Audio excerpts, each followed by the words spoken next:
breaking news. Governor Gina Raimondo is giving her daily briefing on the coronavirus right now. Let's go live to the State House. As I do every day, I like to come before you at 1 o'clock and provide you with the best information that we have so that you can stay informed as the crisis drags on. Education is key. Education is key to keeping yourselves calm and healthy, keeping your family calm and healthy.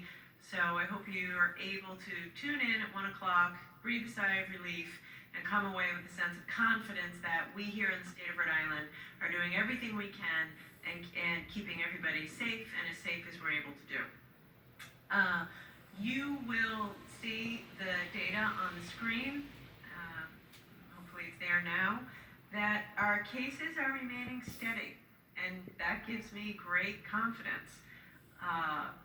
Unfortunately, we saw a bit of an uptick over the weekend in hospitalizations and ICU occupancy. So obviously we don't want to be seeing that. We wish that that were going down. But overall, it's a very stable picture. We are not out of the woods, but we are experiencing a favorable trend in that we seem to be having a plateau. So I want to begin by saying thank you to everybody who's worked so hard to make that happen.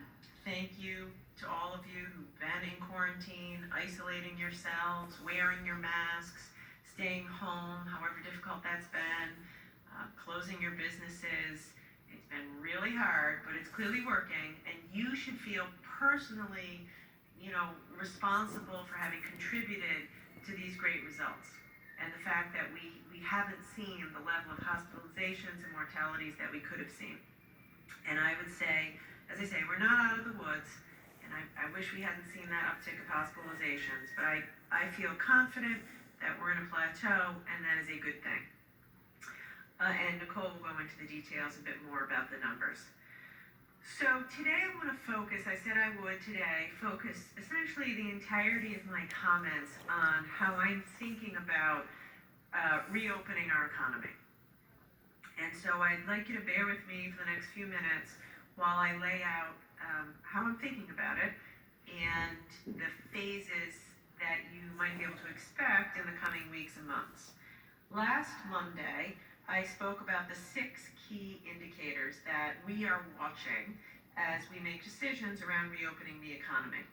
And every day, I look at the data as it relates to those 6 indicators.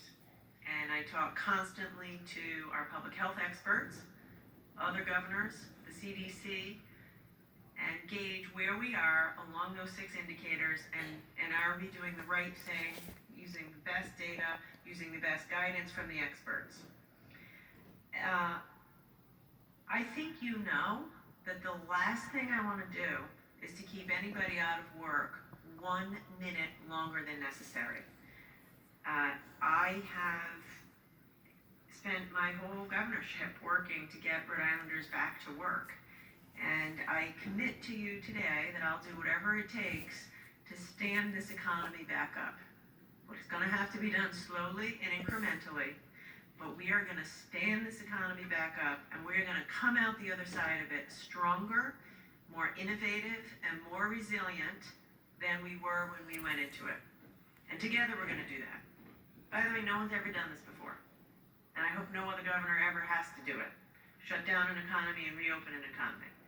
So, we're going to have to be slow and methodical and careful. We're going to have to exercise a lot of judgment, but we're going to do it. I stand before you with total confidence that we're going to get you back to work as quickly as is safely possible. And I want to commend and thank the leadership of Stephen Pryor. He and I talk 100 times a day. He is on it. He has been working truly 24/7, talking to public health experts, talking to his colleagues in other states, talking to industry associations, talking to business leaders, and together we feel that we're going to be able to do this, to stage our economy back up to a place where it's thriving, and we really do believe on the other end, we're going to be stronger. We're going to have businesses be more digitally competent. We're gonna have people have more skills. We're gonna have small businesses start to become more technical. There's gonna be new innovations that come out of this. And we together are gonna get from here to there. So let me tell you what my goal is. My goal is to be on to stand here in 2 weeks from today and tell you that I'm lifting the stay-at-home order. That's the goal. That's everybody's goal. Make that your goal. Let's commit to each other, every one of us. We're going to do whatever it takes as a state, as individuals, and as your leaders to make it so that on May 9th, I can say I've lifted the stay-at-home order. That's not guaranteed. If you guys all go out today and go back to work, slowly go back to work, slowly leave your homes in the next 2 weeks, I will not raise the stay-at-home order because I won't be able to because we're going to see a spike. But if you hang in there for the next 2 weeks, hunker down, stay home, work from home, don't leave your home, do everything you've been doing, I'm going to stand here in 2 weeks and say, time to enter phase 1 of our economic recovery and time to lift the stay-at-home order. A few notes. We're in a little bit better shape than some other states as it relates to reopening our economy because we never closed manufacturing and we never shut down construction. So you may be hearing, like New York announced over the weekend, they're going to start with reopening manufacturing. Well, we never closed manufacturing because the whole time I've wanted to maintain as much of the economy as possible. So we are a little bit ahead of the game, and construction and manufacturing have continued safely, thank you guys, and they will be able to continue. We're also in a good position because our testing capacity is in a good place, better than most states, and getting better every day. Contact tracing is in a good place, getting better every day. I'm going to have updates on both of those later this week. And what I would call our safety net in our field hospitals is built and in good shape. This morning I was over at the Rhode Island Convention Center. It's unbelievable, amazing. It isn't a field hospital, it's a hospital. I would feel confident if I were to get sick and wound up at the convention center, I would feel confident that I could be treated there. And again, thank you to everyone who made it happen. So the thing is, we've spent the last few months weathering the storm together and getting ready. And I feel that we're very close to being ready. The hospitals are ready, testing is ready, the environment is ready, we're learning how to deliver meals to people in isolation, we're gonna make sure we have enough adequate housing for homeless folks in isolation. We've been building, and all of that is important. And so I'm trying to give you some confidence. I need you to have some confidence that I won't allow us to reopen and go back to work unless I'm sure we're ready and I know we've got a system in place to take care of everybody. The mantra through this is planning, flexibility, and adaptability. That's what our mantra's been from the beginning, and that's what it's going to be now.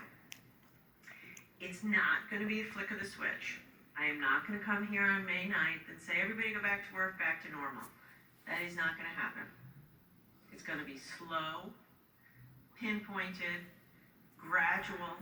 We're going to do a little, collect the data, do a little more, collect the data. If it looks like we're getting into trouble, I'll pull us back. We're going to do it together, flexibly, safely, and balancing public health with the very real needs that people have to get back to work and get a paycheck. So I'd like you to put the timeline on the screen, please, and I want to take a second to go through how we think about it. By the way, you'll notice a nautical theme. We're the ocean state, so we're trying to go with the nautical theme. Phase 1